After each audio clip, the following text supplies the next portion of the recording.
This video is titled Chapter 12B.1, and it is about the theory of constraints and utilization of scarce resource. Our first learning objective is to understand and identify constrained resources. Next, we are going to understand the actions needed to maximize profits in the short run, given some kind of resource constraint. And finally, we're going to think about what actions need to be taken to maximize profit in the long run, given some kind of resource constraint. So the theory of constraints and the utilization of scarce resources. As we get started, I want to recommend to you a book, The Goal, an ongoing process, or a process of ongoing improvement by Ellie Goldratt. This is a classic book that many business students read. It's novel-like in its writing, it's entertaining, and it has a lot of information about manufacturing and capacity constraints and accounting and these kinds of things. I highly recommend that you read it over break.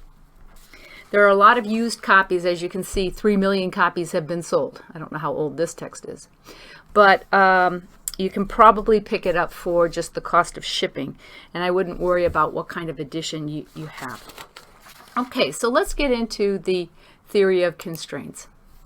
The basic concept of the theory of constraints involves 3 steps or 3 items. One is a business must identify the constraint. And this is pretty challenging because oftentimes the business may think something is a constraint when in actuality something else is a constraint.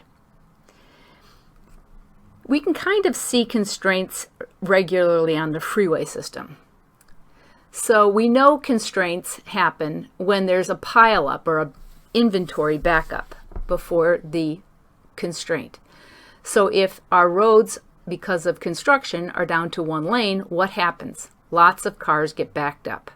That's a constraint.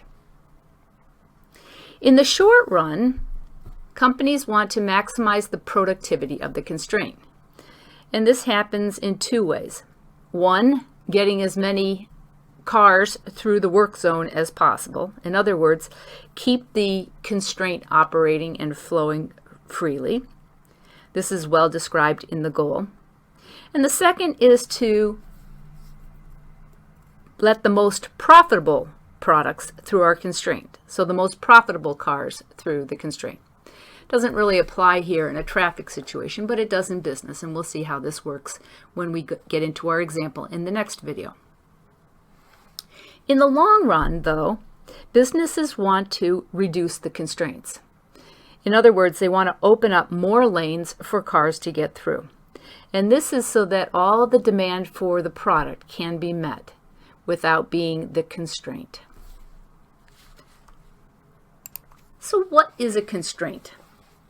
Well, the definition of a constraint is anything that prevents a business from getting more of what it wants. Now, in general, that's profits.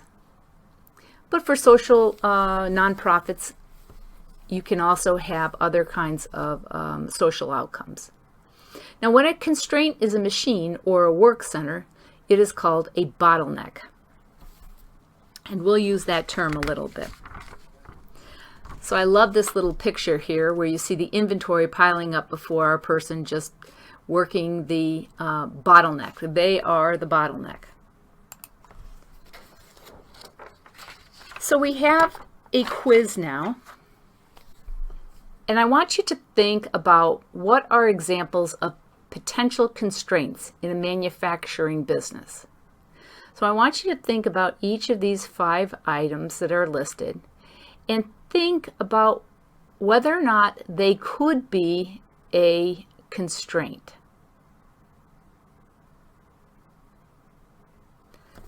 Now let's talk about each. So A, required direct materials or availability of materials.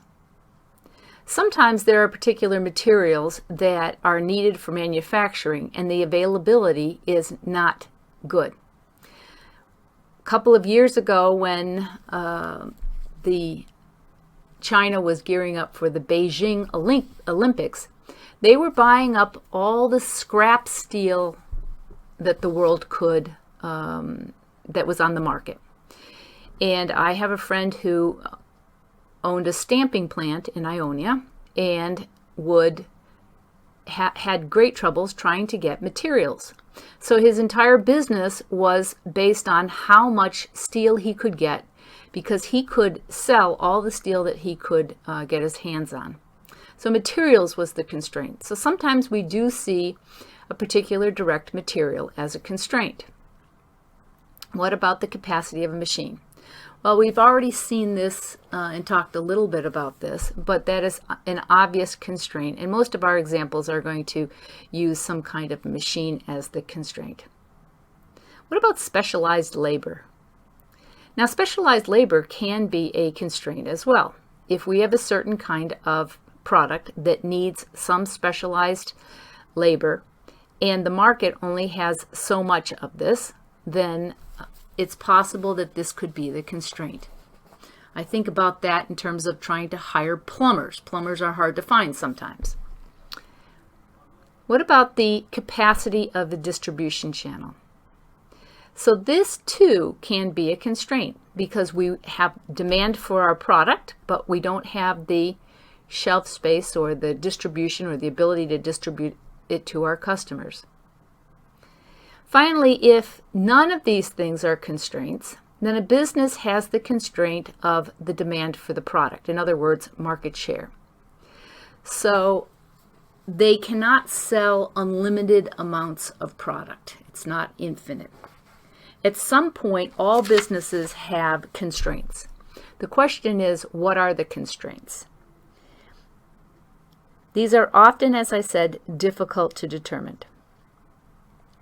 This ends our first video. The next one is 12B-2, and we're going to apply the principles that we've just talked about for an example.